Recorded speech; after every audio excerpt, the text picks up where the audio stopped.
हवाओं के भरोसे मत उड़, हवाओं के भरोसे मत उड़, चट्टानें तूफान का भी रुख मोड़ देती हैं। अपने पंखों पे भरोसा रख, हवाओं के भरोसे तो पंख पतंगे उड़ा करते हैं। गुड मॉर्निंग दोस्तों, आज हम पढ़ेंगे पेडागोगी ऑफ मैथमेटिक्स, गणित का शिक्षा शास्त्र के कुछ महत्वपूर्ण क्वेश्चन जो परीक्षा में बार बार पूछे जाते हैं। तो सबसे पहले right short note of meaning and nature of mathematics, गणित का अर्थ व प्रकृति। अगर गणित का मतलब जाने तो गणित क्या होता है, इसमें हम किसके बारे में स्टडी करते हैं, तो नंबर के बारे में स्टडी करते हैं, जैसे नेचुरल नंबर हो गया, होल नंबर हो गया। और किसके बारे में स्टडी करते हैं, क्वांटिटी, जैसे मीटर को किलोमीटर में बदल दिया, किलोमीटर को मीटर में बदल दिया, किलोग्राम को ग्राम में बदल दिया, इस प्रकार से। और किसके बारे में पढ़ते हैं, शेप वगैरह के बारे में पढ़ते हैं। शेप बोले तो अपने ट्रायंगल हो गया, रेक्टेंगल हो गया, ये सारी चीज़ें किसमें पढ़ते हैं, मैथमेटिक्स के में पढ़ते हैं। तो जानते हैं मैथमेटिक्स के बारे में। तो सबसे पहले गणित का अर्थ, तो गणित वह शास्त्र है जिसमें गणनाओं की प्रधानता होती है, जिसमें क्या किया जाता है, गणितियाँ की जाती है, मतलब गणना की जाती है। अर्थात गणित अंक, अक्षर, चिन्ह आदि संक्षिप्त संकेतों का वह विज्ञान है जिसकी सहायता से परिणाम, दिशा तथा स्थान का बोध होता है। गणित विषय का आरंभ गिनती से हुआ है और संख्या पद्धति इसका एक विशेष क्षेत्र है। वेदांग शास्त्रों में गणित को सबसे ऊंचा स्थान दिया गया है। प्राचीन भारत में गणित में संख्या, गणना, ज्योतिषी एवं क्षेत्र गणित सम्मिलित थे। गणित में आने वाली क्रियाओं को करने के लिए लेखन सामग्री का प्रयोग किया जाता था। उसके बाद क्रिया का गणित के परिभाषा है, तो गणित की परिभाषा अलग अलग उन्होंने दी है। तो लोक के अनुसार गणित वह मार्ग है जिसके द्वारा बच्चे के मन या मस्तिष्क में तर्क करने की आदतें स्थापित होती है। लोग ने ये बातें कही थी। लोगों ने क्या कहा कि गणित वह मार्ग है, मतलब वह रास्ता है जिसके थ्रू बच्चे का दिमाग, मन और मस्तिष्क का तर्क देने की आदतें बन जाती हैं। गैलीलियो के अनुसार गणित वह भाषा है जिसमें परमेश्वर ने संपूर्ण जगत या ब्रह्मांड को लिख दिया है। रोश के अनुसार गणित विज्ञान की रानी है। गिब्स के अनुसार गणित एक भाषा है। अगर बात करें गणित की प्रकृति भाई, तो गणित की प्रकृति क्या है, गणित में संख्याएं, शतांश, दिशा तथा माप तोल का ज्ञान प्राप्त किया जाता है। गणित विभिन्न नियम, सूत्रों, सिद्धांतों आदि में संदेह की संभावना नहीं रहती है। गणित विज्ञान की विभिन्न शाखाओं के अध्ययन में सहायक ही नहीं बल्कि उनकी प्रकृति तथा संगठन को आधारशिला है। अगर बात करें गणित के नियम, सिद्धांत, सूत्र सभी स्थानों पर एक समान होते हैं, जिसकी उसकी सत्यता की जांच के किसी भी समय तथा स्थान पर की जा सकती है।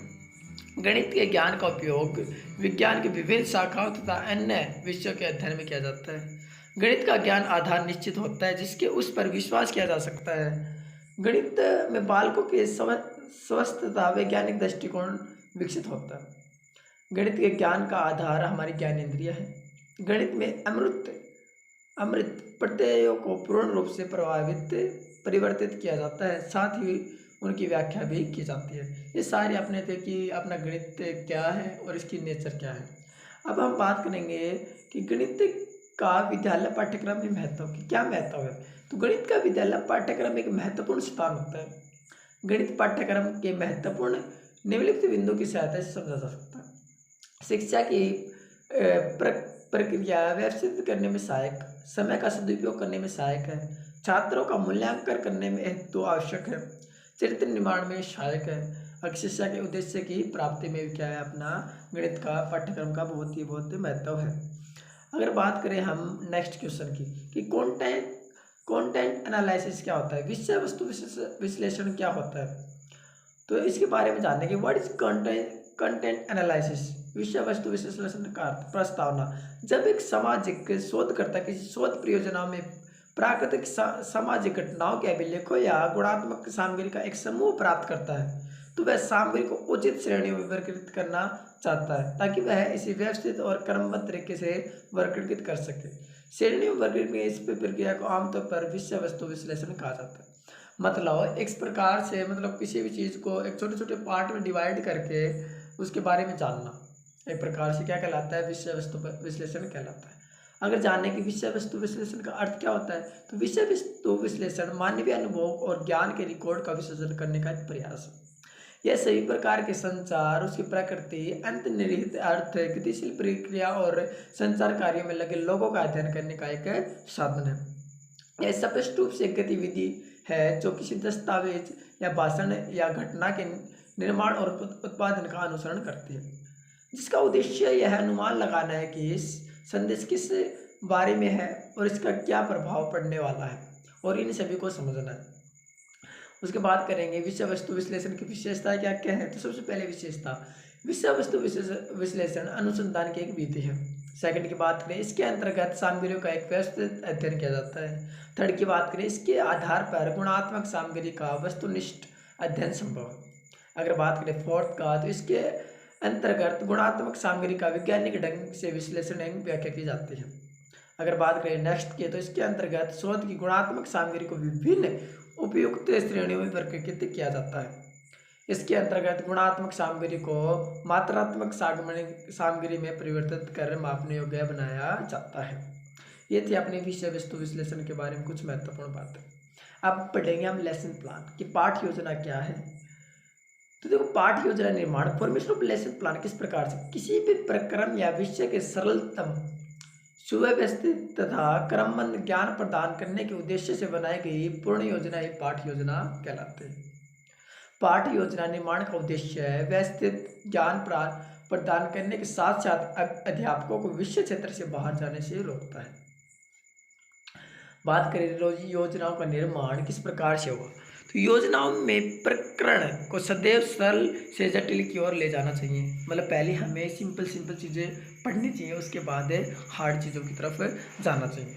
सेकंड, पाठ्य योजना सदैव बालकों की आयु तथा उनके कक्षा के स्तर के अनुकूलन होनी चाहिए।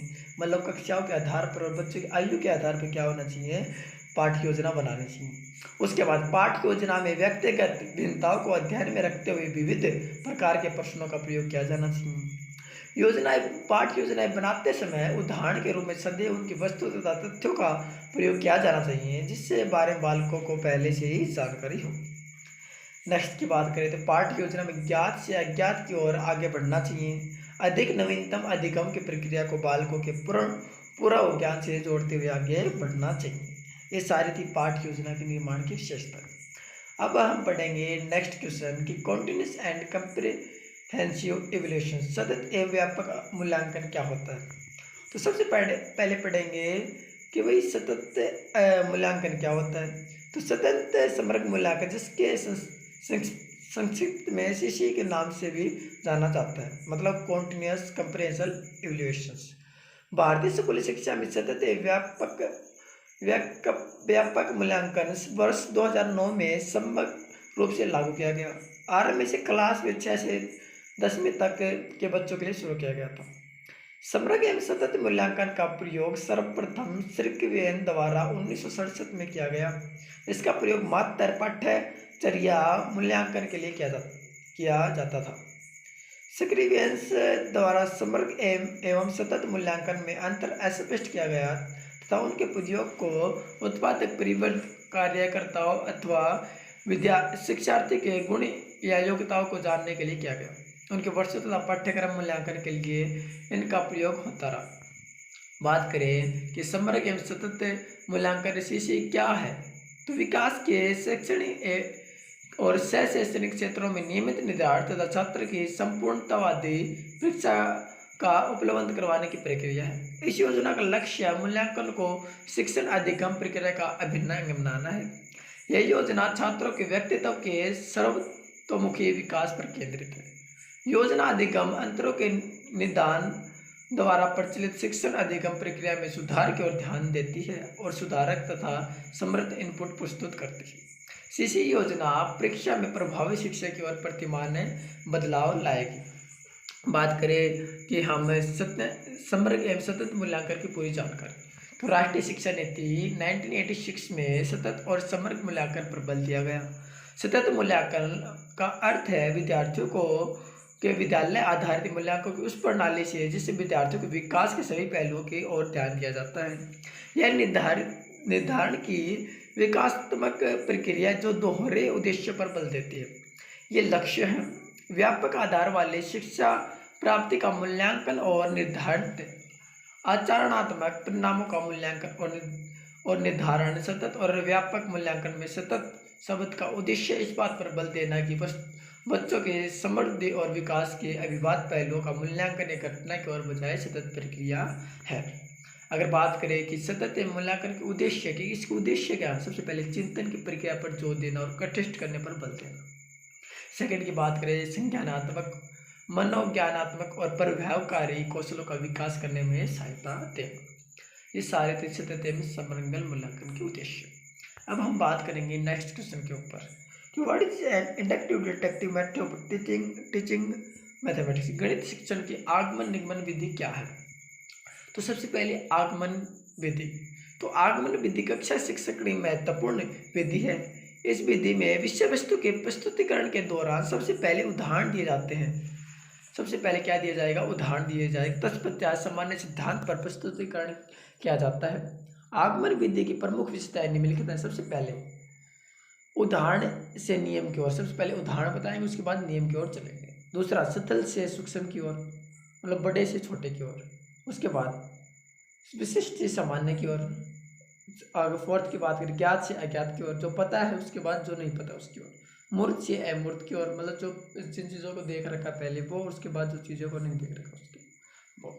उसके बाद प्रत्यक्ष में प्रमाण की और आगमन विधि को प्राय थकान वाली शिक्षण विधि माना जाता है, क्योंकि इसमें शिक्षण प्रक्रिया की काफ़ी लंबी होती है और आगमन विधि अरिस्टोटल ने दी थी। अगर बात करें निगमन विधि, तो निगमन विधि शिक्षण के निगमन विधि का महत्वपूर्ण स्थान है। यह विधि विज्ञान व गणित शिक्षण के लिए अत्यंत उपयोगी है। निगमन विधि के प्रतिपादक अरिस्टो हैं।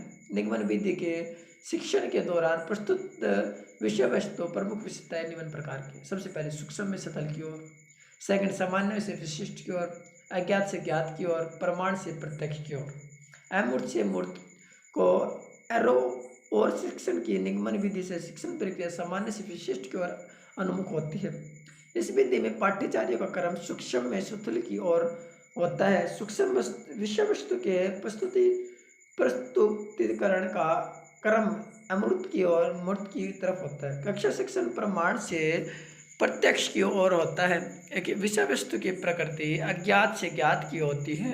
निगमन विधि की विज्ञान व गणित शिक्षण के लिए उपयोगी माना जाता है, लेकिन कुछ विद्वान मानते हैं इस शिक्षण की इस विधि से विद्यार्थी रटने की प्रवृत्ति की ओर आगे बढ़ने लगता है।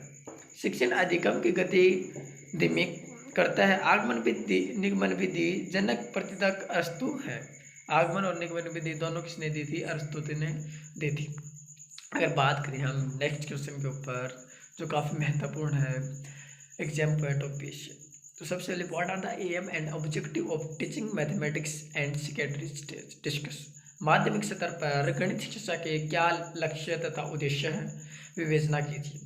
तो सबसे पहले जाने कि गणित शिक्षा के लक्ष्य, एम ऑफ टीचिंग मैथमेटिक्स। सबसे पहले व्यावहारिक लक्ष्य, प्रैक्टिकल एम्स, मनुष्य के विवेक तथा चिंतन के स्वस्थ विकास में एक स्थिर समाज की रचना होती है।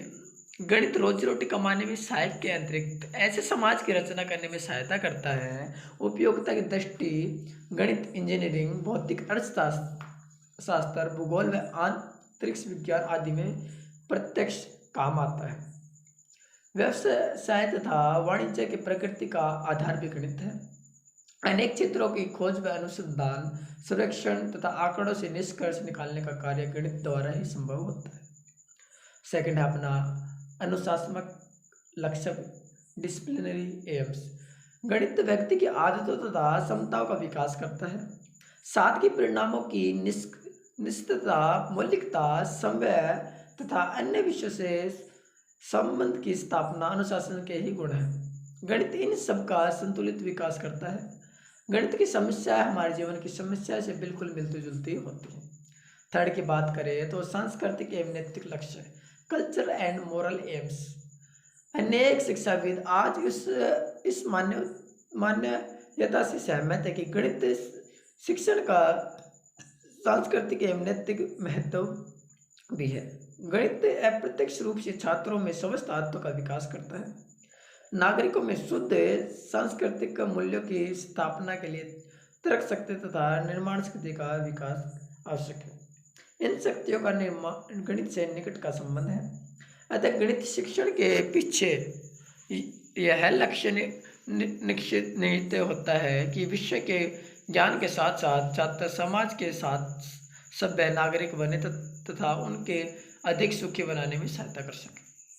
अगर बात करें गणित शिक्षा के उद्देश्य क्या क्या है, ऑब्जेक्टिव टीचिंग मैथमेटिक्स, सबसे पहले छात्र को नवीनतम ज्ञान व खोज से अवगत कराना। सेकंड की बात करें तो छात्रों में अंतर्निहित गुणों तथा योग्यताओं का विकास कराना। थर्ड की बात करें तो छात्रों को सौंदर्य तथा आनंद की अनुभूति प्रदान करना तथा खाली क्षणों का उपयोग करना सिखाना। अगर नेक्स्ट की बात करें, छात्रों को ज्ञान, सूझबूझ, रुचियां तथा कलाओं आदि से सुदृढ़ कराना। फिफ्थ की बात करें लास्ट की, तो छात्रों को समाज के लिए उपयोगी नागरिक के रूप में तैयार करना। अगर बात करें कि माध्यमिक सतह पर गणित शिक्षा के क्या क्या उद्देश्य हैं, तो सबसे पहले विद्यार्थियों के चारों और वातावरण में गणित की उपयोगिता को समझाना। सेकेंड की बात करें तो विद्यार्थियों को अपनी क्षमताओं तथा कमियों के अनुभव करने देना ताकि वह भविष्य में अपने व्यवसाय या शिक्षा के संबंध में सही निर्णय ले सके। थर्ड की बात करें तो छात्रों को दैनिक जीवन में संबंधित गणित से संबंधित तथा ज्ञान के अन्य क्षेत्रों में संबंधित गणित का ज्ञान कराना। उसके बाद करें कि माध्यमिक शिक्षा गणित के प्राप्त उद्देश्य, ऑब्जेक्टिव क्या क्या है, तो छात्र सांख्यिक आंकड़ों के संगठन तथा प्रदर्शन को सीखता है। छात्र गणना संबंधी दक्षता का विकास करता है। विज्ञान विद्यालय में प्राप्त ज्ञान दैनिक जीवन में प्रयोग करना। आधुनिक व्यवसाय तथा उद्योग में गणित के महत्व को जानना। छात्र गणित की अवधारणाओं को समझता है तथा उनका उपयोग करता है। छात्र गणित की भाषा को समझता है तथा उसका भी अध्ययन करता है। अब हम बात करेंगे नेक्स्ट क्वेश्चन के बारे में। Explain analytics synthetic method of teaching with example. विश्लेषण संश्लेषण विधि का उदाहरण सहित व्याख्या कीजिए। तो सबसे पहले विश्लेषण विधि होती क्या है, तो विश्लेषण विधि से तात्पर्य है कि किसी भी समस्या की तह तक पहुंचने के लिए तथा समस्या का हल सुविधापूर्वक खोजने के लिए उसे छोटे छोटे भागों में विभाजित किया जाए और इस तरह अज्ञात की रहस्य खोजते ज्ञात तक पहुंचने का प्रयास करते हैं। समस्या में जो कुछ ज्ञात करना होता है अथवा सिद्ध करना होता है उससे आरंभ करते हैं तथा यह सिद्ध करने अथवा ज्ञात करने के लिए हमें पहले क्या ज्ञात या सिद्ध कर लेना चाहिए और इस तरह पर पता लगाते लगाते जो कुछ दिया होता है उस तक पहुंच जाते हैं। इस प्रकार का स्पष्ट है कि विश्लेषण विधि में किसी तथ्य या समस्या को टुकड़ों में विभाजित कर लिया जाता है। ये टुकड़े या तो खंड इस प्रकार किए जाते हैं कि उसे मिलाने पर वही विषय की समस्या अपने स्वरूप में लौट आती है। कहने का मतलब क्या है कि विश्लेषण विधि क्या है, एक प्रकार से कि कोई भी प्रॉब्लम को छोटे छोटे पार्ट में डिवाइड कर लेना और उसके बाद उसका क्या करना, सॉल्यूशन करना। जैसे अंकगणित में किसी न किसी समस्या को हल करना होता है, जब किसी प्रेरक को सिद्ध करना होता है, जब रेखाखंड में किसी रचना का हल करना होता है। बात करें कि विश्लेषण विधि के गुण के इसके महत्व क्या है, गुण क्या है, तो ये सीखने की एक तार्किक एवं वैज्ञानिक विधि है। विषय की समस्त घटनाओं एवं क्रियाओं के पीछे छिपे कारणों का इस विधि द्वारा पता लगाया जा सकता है। समस्त वैज्ञानिकों की खोज इसी विधि से हुई है। बात करें इस विधि में छात्र अधिक क्रियाशील रहते हैं, चूंकि इस विधि में ऐसे वाक्यों के उत्तर खोजते हैं, अतः इसमें छात्रों की कल्पना, चिंतन, तर्क, निर्णय आदि मानसिक शक्तियों का विकास होता है। इस विधि द्वारा छात्र खोज की विधि में प्रशिक्षण प्राप्त करते हैं और जीवन से संबंधित गणित की समस्याओं को हल करने का तरीका सीखते हैं। इस विधि से कार्य करने के छात्रों में मौलिकता आती है। इस विधि द्वारा शिक्षा ज्ञान स्थायी होता है, क्योंकि इस विधि में छात्र स्वयं अपने प्रयास से ज्ञानार्जन करने का अवसर प्राप्त करते हैं। अगर बात करें हम डीमेरिट की विश्लेषण के दोष क्या क्या है विधि के, तो सबसे पहले विश्लेषण स्वयं एक कठिन प्रक्रिया है, इसलिए छोटे बच्चों को अधिक सफलता प्राप्त नहीं है। इस विधि में शक्ति एवं समय दोनों ही अधिक लगते हैं, प्राय बच्चे उब जाते हैं। इससे विधि द्वारा सभी विषयों का शिक्षण संभव नहीं है। यह एक अमेय वैज्ञानिक विधि है, यह एक अपूर्ण विधि है। अगर बात करें हम संश्लेषण विधि, सिंथेटिक मेथड, तो विश्लेषण विधि इसमें समस्या जीवित खंडों को तोड़कर उसके हल की विधि खोजी जाती है, परंतु संश्लेषण विधि में समस्या के इन जीवित खंडों को मिलाकर उसका हल प्रस्तुत किया जाता है। इस विधि में ज्ञात से अज्ञात की ओर चला जाता है, इसलिए यह शैक्षणिक की मनोवैज्ञानिक विधि है। संश्लेषण विधि कोई पदनिहित नहीं है, परंतु इसकी कार्य प्रणाली समझने के लिए निम्न तीन पद पढ़नी होते हैं। एक तो समस्या के आधार पर ज्ञान का ज्ञान, मतलब समस्या किस आधार की है उसका ज्ञान लेना। दूसरा समस्या का हल, कि समस्या का हल करना। तीसरी बात करें समस्या का ज्ञान, कि किस समस्या का किस प्रकार से ज्ञान करें। उसके बाद इसकी मेरिट्स क्या क्या हैं। संश्लेषण विधि के गुण, यह शिक्षण की एक मनोवैज्ञानिक विधि है। दूसरा, इस विधि में समय और शक्ति दोनों की बचत होती है। थर्ड, चूंकि इसमें सोचने समझने की अधिक आवश्यकता नहीं पड़ती, अतः छोटे और कमजोर छात्र भी इसे लाभ उठा सकते हैं। नेक्स्ट की बात करें तो इस विधि में छात्रों में वास्तविक समस्या को करने का अवसर प्राप्त होता है। अगर डीमेरिट की बात करें कि सिंथेटिक विधि के डीमेरिट्स क्या क्या हैं, तो इस विधि में क्रियाओं के पदों का हमारे पास कोई कारण नहीं होता है। तर्क के अभाव में छात्रों को रटने का सहारा लेना पड़ता है। सेकंड की बात करें तो यह विधि रटने की क्रिया पर निर्भर होने के कारण इसमें यदि किसी ज्ञान का विस्मरण हो जाए तो इसे पुनः खोजा नहीं जा सकता। नेक्स्ट की बात करें तो इस विधि में छात्रों को सोचने समझने का अवसर प्राप्त नहीं होता, अतः वे निष्कर्ष रहते हैं कि इसलिए इस विधि में सही अर्थों में सीखना नहीं होता। इस विधि में खोजे हुए ज्ञान को खोजा जाता है, अतः इस किसी नवीन ज्ञान की खोज नहीं हो पाती है। अब बात करें हम नेक्स्ट क्वेश्चन के बारे में, तो what is mathematics club, discuss the importance of mathematics club in teaching of mathematics. गणित परिषद क्या है, गणित परिषद की गणित शिक्षण में क्या उपयोगिता है। तो सबसे पहले पढ़ेंगे गणित क्लब है क्या पता। तो मैथ क्लब का उद्देश्य छात्रों के गणित कौशल और ज्ञान के सत्य को विकसित करना है। यह खेल गतिविधियों और नकली प्रतियोगिताओं का उपयोग करने का पूरा किया जाएगा। छात्र तर्क और गणित पहलुओं को पूरा करने के लिए सहयोगपूर्वक काम करेंगे। मैथ्स क्लब कक्षा में सिखाने का समर्थन करेगा। उच्च क्रम की सोच के साथ अनेक कौशल को समृद्ध करेगा और छात्रों को भविष्य में गणित प्रतियोगिताओं के लिए तैयार करेगा। आप ऐसे खेल खेल सकते हैं जो गणित का उपयोग करते हैं, या गणित का उपयोग कला के कार्यों या मेकअप पहेलियों को बनाने के लिए करते हैं, जो समाधान के हिस्से के रूप में गणित का उपयोग करते हैं। कहने का मतलब क्या है, गणित क्लब क्या है। गणित क्लब एक ऐसी चीज़ है जो बच्चे को इंटरेस्ट क्रिएट करे, किसमें, गणित में, मैथ में। अगर बात करें लक्ष्य और उद्देश्य कि इसके लक्ष्य और उद्देश्य क्या है, तो ढेर सारे नए दोस्त बनाने के लिए। सेकंड, अपने गणित और समस्या समाधान कौशल को बेहतर बनाने के लिए। नेक्स्ट की बात करें अपनी प्रतिस्पर्धी कौशल को बढ़ाने के लिए। अगर नेक्स्ट की बात करें गणित का आनंद लेने के लिए। अगर उससे नेक्स्ट की बात करें बायोडाटा में यह अच्छा लग रहा है। अगर बात करें नेक्स्ट के तो विभाग को गणित क्लब शाखाएं और छात्रों के बीच बातचीत बनाने और गणित में रुचि पैदा करने में महत्वपूर्ण भूमिका निभाता है। गणित के अध्ययन, अनुसंधान और फिलोसफी को प्रोत्साहित करना और समर्थन करना भी इसका उद्देश्य होता है। अब हम बात करेंगे नेक्स्ट क्वेश्चन के ऊपर कि discuss the rule of various service program of mathematics teacher. गणित शिक्षक विभिन्न सेवाकालीन कार्यक्रमों की भूमिका की विवेचना कीजिए। कि मतलब एक टीचर का, मैथमेटिक्स टीचर का क्या रोल होता है उसमें। तो सबसे पहले गणित शिक्षा के लक्ष्य, गणित शिक्षण के लक्ष्य। तो सबसे पहले व्यावहारिक लक्ष्य, पार्टिकुलर एम्स। मनुष्य के विवेक तथा चिंतन के स्वस्थ विकास के क्षेत्र समाज की रचना होती है। गणित रोजी रोटी कमाने में सहायता की अतिरिक्त ऐसे समाज की रचना में सहायता करता है। उपयोगी दृष्टि से गणित इंजीनियरिंग, भौतिक, अर्थशास्त्र और भूगोल में, अंतरिक्ष विज्ञान में प्रत्यक्ष काम आते हैं। व्यवसाय तथा वाणिज्य के प्रकृति का आधार भी गणित है। अनेक क्षेत्रों में खोज व अनुसंधान, सर्वेक्षण तथा आंकड़ों से निष्कर्ष निकालने का गणित की द्वारा ही संभव है। सेकंड, अनुशासनात्मक लक्ष्य कि गणित क्या बनाता है, एक अनुशासनात्मक लक्ष्य भी बनाता है। गणित व्यक्ति में आदतों तथा क्षमताओं का विकास करता है। सादगी, परिणामों की निश्चितता, मौलिकता, समन्वयता, अन्य विषयों से संबंधित की स्थापना, अनुशासन के ही गुण है। गणित इन सब का संतुलित विकास करता है। गणित की समस्याएं हमारे जीवन की समस्या से बिल्कुल मिलती जुलती होती है। सांस्कृतिक एवं नैतिक लक्ष्य, कल्चर एंड मोरल एम्स। अनेक शिक्षाविद आज इस मान्यता से सहमत है कि गणित शिक्षण की संस्कृति एवं नैतिक महत्व भी है।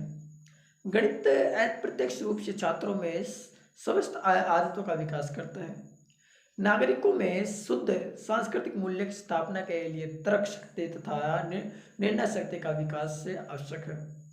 इन शक्तियों का गणित में निकट का संबंध है। अतः गणित शिक्षण के पीछे यह लक्ष्य निहित होता है कि विषय के ज्ञान के साथ साथ छात्र समाज के सभ्य नागरिक बने तथा उसमें अधिक सुखी बनाने में सहायता करें। अगर बात करें कि गणित के उद्देश्य क्या क्या है, ऑब्जेक्टिव क्या क्या है, तो छात्रों में न्यूनतम गणित शिक्षण के उद्देश्य, तो छात्रों में न्यूनतम ज्ञान की खोज को अवगत कराना, छात्र में अंतर्निहित गुणों तथा योग्यताओं का विकास कराना, छात्रों को सौंदर्य तथा आनंद की अनुभूति प्रदान करना तथा खाली चरणों का उपयोग करना सिखाना, छात्र को ज्ञान सूझबूझ की रुचि तथा कलाओं में सूचित कराना, छात्रों को समाज के उपयोगी नागरिक के रूप में तैयार करना। Thank you, have a nice day, wish you very well, all the best.